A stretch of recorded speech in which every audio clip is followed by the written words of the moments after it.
Good afternoon, everyone. Welcome back to Patrol Base Live TV. We're here on Facebook and YouTube, and we've said we're going to bring a load of new stuff out today. So I've bought a load of optics out that have literally just landed with us. So these will be on the website very, very soon. We'll go through them. If you've got any questions of features, what platform they're best on, pros, cons, good, bad, what they're going to work with, what they're not going to work with, by all means, drop them in the chat below. We'll flash them up on screen, and we'll have a good chat about every single one of these. I'll start on the right and work our way across, but yeah, so we've got a few basic models, we've got some magnification, and we've got some for various different platforms. So on the right hand side, we've got the sort of standard dot sight that you'll get on most of your stuff. Loads of people like these because they're just super simple. They work on pretty much every platform. It's a simple dot sight, T1 style.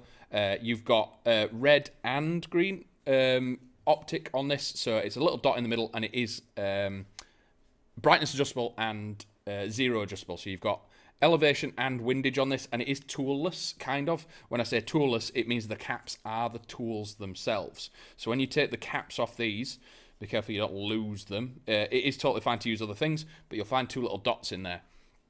Do they all come in tan as well? Sam on YouTube.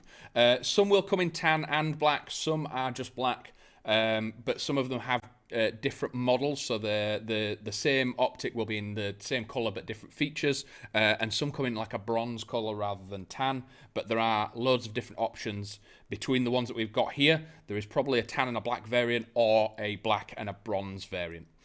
So with the T1 style RDS that we've got here, there are two little very, very small, you're going to find it very hard to see that on there. You can probably see the dots inside there a lot easier. Is the cap actually becomes your tool, so you can adjust that and see where it goes. Loho on YouTube, what is the best CQB platform you guys have? Completely depends, really. It depends what you're trying to, if you're trying to be fast, accurate, or anything like that. Most of the times, CQB, if you're going to go primarily CQB, probably stick with a pistol. So like a high capper G series. The new Umarex Glocks are available now. They're incredible in CQB, super fast, super responsive, and you've got plenty of rounds in there. You can put multiple mags in there. If you're looking for something that is good for CQB but then can transition to outdoors, look at the ARP.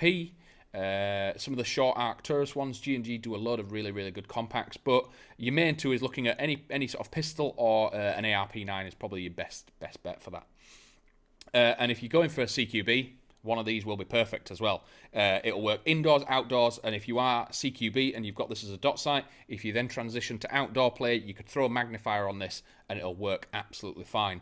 So it is just a simple dot sight. There's no rangefinder or anything on this. There's no mil dots. It is literally where the dot is where the BB is roughly going to land. It is a CR2032 battery in the side. You take the cap off, drop a battery in there, and you can adjust your brightness as you go. So it's got loads and loads of brightness, so it is very, very sunny outside. You can make it super bright, or if you are running CQB, make it really dim and you will still be able to pick it up. Again, that one is available in black and tan, so you can either just go for the dual tone look, or you just want it to match the platform that you're on. That's totally fine.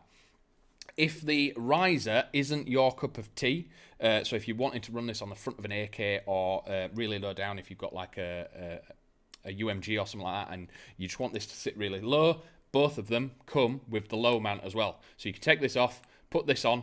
You're probably not going to be able to see that, but you can take the riser off, put this on, and it still fits on a 20mm rail. This one is screwed on, so it's almost sort of non-QD, whereas the high mount unlocks, flips around, and then you can take it on and off as you see fit very, very easily. The low mount is a much more permanent fixture. Sam on YouTube, what's the big ACOG in the middle? So this one, when the question goes away, we'll have a look at the ACOG. So the last feature about the T1s, they do come with protective caps as well. So if it's in your case or out like that, that's fine. So coming on to the two ACOGs. Both of these are magnified. Again, they are a similar model but have different features. So this one is your standard non-illuminated crosshair 4x optic. So super, super simple. You throw this on, it's a fixed 4x, and it is a very, very fine crosshair. Gives you loads of vision through it. You get quite a wide field of view, even at range. you've got some sort of mil dot, sort of windage and elevation mil dots to aim off if you need to. And again, it is windage and elevation adjustable. The other one, so this is like the more basic model, just throw it straight on, aim and shoot. The other one, we've all had a look at this and all think it is exceptionally cool that it does have a functional fiber optic system on the top of it. So what that means is it doesn't take any batteries to illuminate the optic inside. So this is more of the classic ACOG style reticle inside with the multi-cross dot in the middle. So it's like 3 lines across and 1 down, allowing you to aim off slightly. What this does is this collects all the light that's around you and projects it and acts as your dot. So there's no batteries, no nothing. What that means is there's no way of it running out of battery because it is the ambient light around you, and it is also self-adjusting to the light around you as well. So if you go outside, like today, it's absolutely crazy bright outside, this thing pops and is really, really easy to see. If you come to an indoor area and it's really, really dark, it still collects enough ambient light in this whole tube to project it down and give you a nice, clear, clean optic to use. Very, very impressed with this. I mean, this one's 70 and this one's 80, so they are extremely good for what you're getting, to say that it doesn't need batteries. You just stick this on and you are good to go. Again, elevation and windage adjustable, so you can set that exactly how you want, and this will work absolutely amazing on everything. So I run about these being CQB, and then if you go outdoors, you could throw a magnifier on it. These obviously being fixed 4 times, you could maybe put a canted dot on this or anything like that, but these will be amazing outdoors. Kieran Kelly, still waiting on the Umarex Elite Force Hater CO2 revolver coming on the web. Unfortunately, you missed them. So they went online and they were gone within 20 minutes, I think. We have another 100 on the way. So when they land, if you go online and hit the email back in stock button, as soon as they hit us, you'll get an email, and we're getting loads of them. So yeah, they disappeared way faster than we thought they were going to, because they're really, really cool. I mean, some of the guys at work didn't even get one because you guys bought them too quick. Loho, again, on YouTube, what is the tiny red dots? Are they for pistols? Oh, you just keep jumping across. So I'll jump across to these anyway. So we'll come to the docked sight red dots. These are the so these have been the Theta optics. We're going to look at these are brand new as well. So we've thrown the Vector optics on here as well. So there is what's called a frenzy range in Theta, and there are multiple different ways to run these. But yes, so absolutely great for pistols. These are going to be really hard to see on my black shirt. But yeah, so very, very small doctor sights. So there is the Frenzy S 1x16 and there's a Frenzy S 1x17. Both of these are auto adjusting, and I think both are 3 MOA. So very, very good, fine dot. Amazing for pistols. So the guys at the start who were on about CQB running pistols or anything like that, these will work. The 1x16 does come with the 20mm mount, so you could put this on any rail system. The bronze 1x16 doesn't, so this needs a plate to go on. So if you've got the CZ PO9 optic ready, these will fit straight on that and they will work exceptionally well. Especially with them being auto adjusting, they do exactly the same as the fiber. It detects the light around you rather than collecting it and projecting it. There's a sensor on it and it auto adjusts its brightness. Again, they take batteries in the bottom, and when you screw these onto the plate, that's how it holds them in. They are sealed, so again, they are waterproof, water resistant and everything like that, and you do have some adjustment on them.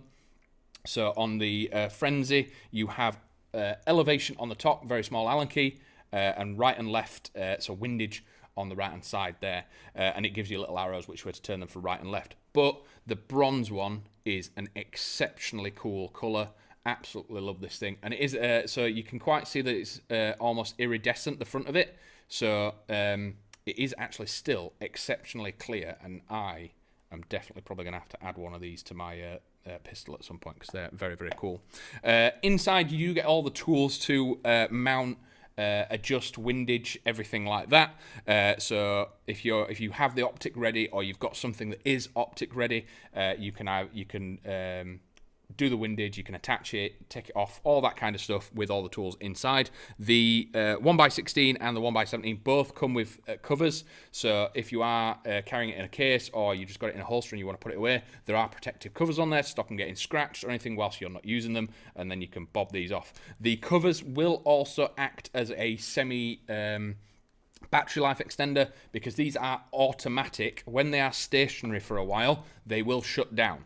But if it gets knocked or bumped, it's going to turn back on, turn off, turn on, turn off.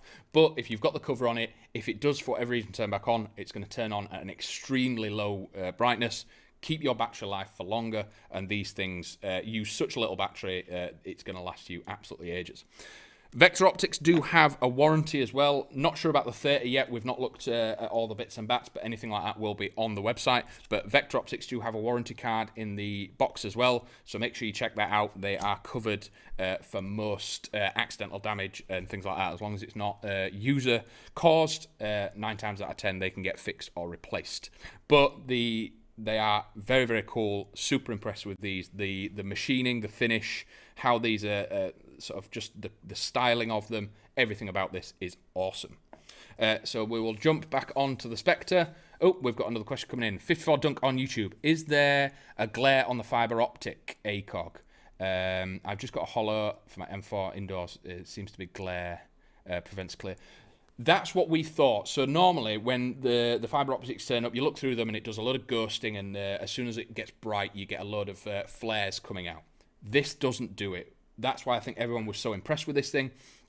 Even when we've gone outside, the actual illuminating optic part in the center is so crystal clear. We've been trying to get a video through it with the phones that we'll try and get up on Instagram after this, just showing someone putting their hand over the optic and watching the illuminated bit pulse, just so you can see how different it is just from going in and outside. But we were all massively impressed of how crystal clear and clean the center optic is, with no ghosting, no flaring, and it's just how quickly, and obviously it's almost instant going from light to dark, adjusting for you.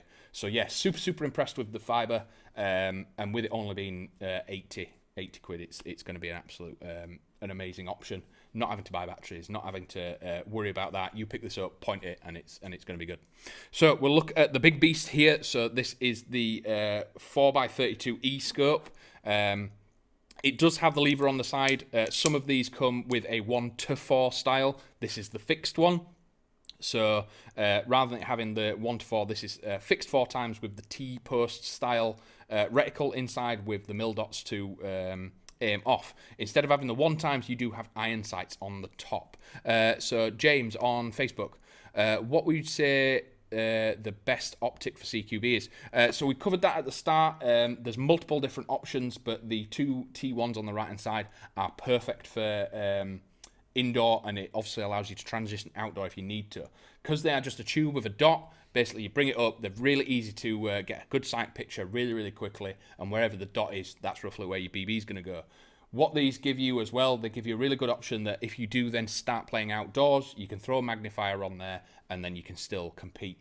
If for whatever reason you're wanting something with magnified, if you're playing at an indoor site that does have sort of slightly larger areas, you could run the fixed ACOG and then maybe get a canted 45-degree mount and put one of the dot sights on it, so you can roll your platform and just get snapshots out that way. But if you do go static and you need to scan maybe down a corridor, across an open bit of ground or anything like that, the 4 times is perfect for it. Black Spartan on YouTube, I'm kind of broke. What would be a great starter for my G&G CM16 Mod O?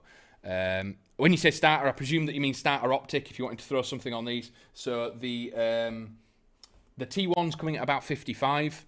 Even the ACOGs are about 80. So you're going to get a very good optic, a good long-lasting optic with loads of options for relatively cheap.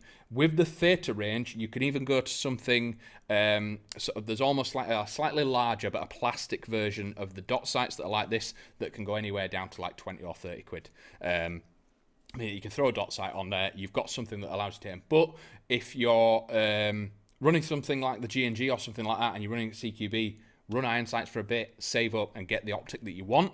Because if you're just getting an optic just for the sake of it, you're then going to probably want another one down the line. So iron sights work perfectly fine. Just run with them for a bit, save up a bit more, and get the optic that you want, whether or not it's one of the ACOGs or something a bit different. But it's always better to buy once with what you want rather than just getting something for getting its sake, if that makes sense. So a few more features on the Spectre. So it does have iron sights at the top, just for maybe sort of snap shooting or something a little bit too close for the 4x. But it is also QD. So you've got 2 levers on either side. And these open up the arms on there, and then when you turn them, it clamps the 2 bits of metal down onto the 20mm rail. Very, very secure. Some QD mounts have been known to can get loose or anything like that. These are absolutely rock solid. It's almost like a cam system that once it's on, it's not going to move. So with this, your elevation and windage adjustment, your elevation is on the back with the rotator cuff type thing here. Rotating it that way moves it upwards, and this actually shifts the entire sight in a sort of angle against the cam at the front, almost like a lever. Windage on this can be slightly difficult to sort out. A lot of people think that you just adjust this and that's it done. Once you adjust this, you then have to tighten up the other side, because if you loosen it, it's then loose in the middle and your optic will move slightly. So when you do adjust this, make sure you adjust the other side the opposite way. Make sure it's tight and you're not going to get some wobble in there. Again, this is illuminated. I think is just a single colour, but you just rotate that and you can pick whichever brightness you want, and then you can undo the cap that is attached. 54 dunk on YouTube. When will these be on the website? We're hoping to get these on by tomorrow. We do have the Umarex brand live stream tomorrow, so it might be a bit delayed, but they are all currently getting processed and put online, but I will hope that these will all be online tomorrow. And there's a few more, so I've not actually brought everything out here because there's some still getting processed and booked in. There's some more of the dot sights with manual brightness with buttons on either side and different features like that, and there's a few more dot sights, I believe, but there are loads and loads of new ones. These are just the ones that we've managed to get super quick just to show you off, but hopefully all of these will be online tomorrow, and hopefully we'll get some images or some videos of this, the fiber system working. We'll probably throw that on the story on Instagram, so after this, keep checking that throughout the evening and you'll be able to see how cool that is. So yeah, the cap on the 4x, take this off, your battery is in here. It does have a little wire retaining thing so you can't lose your cap, which is always very, very useful. Screw that back on and you've got the illumination system. But yeah, loads and loads of features, a load of really, really cool optics. I mean, these things fit everything. I mean, even the ACOGs, you could fit the ACOGs on a 249. So the fiber one has the mil dots for M4 and M249 at the bottom. So you have the T-cross and the illuminated bit in the middle, and then at the bottom it says M4 1 to 700 and then M249 7 to 1000, giving you an idea of your aim off points for both platforms. So I think that would be excellent for sort of your M4 249 platform, LMG out like that. The non-fiber one, again, will work exactly the same. You've just not really got the illumination, but some people just don't like it. I know a lot of people that run crosshair optics without a battery in because they think that the illumination is slightly distracting, so it gives you both options with this. Both are elevation and windage adjustable very, very easily. These ones with the caps on, once you get the caps off, these you can either use a penny, like a 5p or anything in the little cup, or in the box you do get some tools and bits and bats like that allow you to adjust it. But again, if you've got some change in your pocket, you can just adjust it with a penny, nice and easy.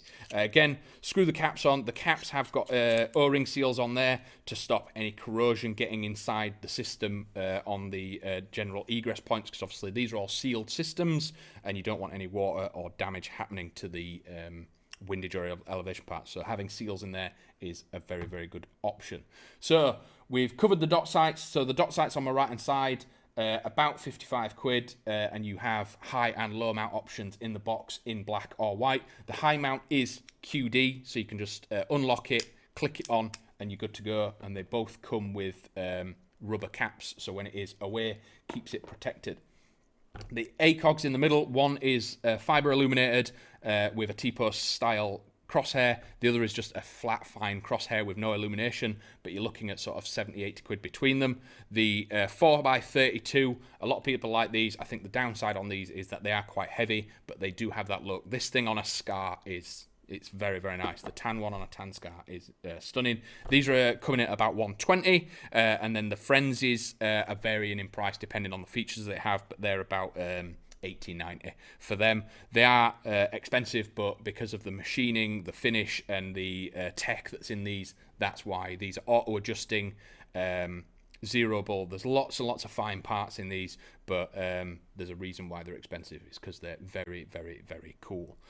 So if that's everything for today, it's always great talking to you. If we've missed your question, by all means, drop it down below or drop us a message on Instagram, and we'll try and make sure you get answered as quickly as possible. If that's everything, we will leave it there. We'll be back at 4 p.m. tomorrow for a very, very exciting Umarex broadcast. So all the brand new gas blowback rifles, MP7s, a few pistols, loads of gas blowback stuff, G3s, everything awesome. Everything's very, very cool. I'm very, very excited to play around with it. So if you want to join us then and ask us any questions about what they're capable of, join us at 4 p.m. It's always good to have a chat with you. Until then, I'll see you in a bit.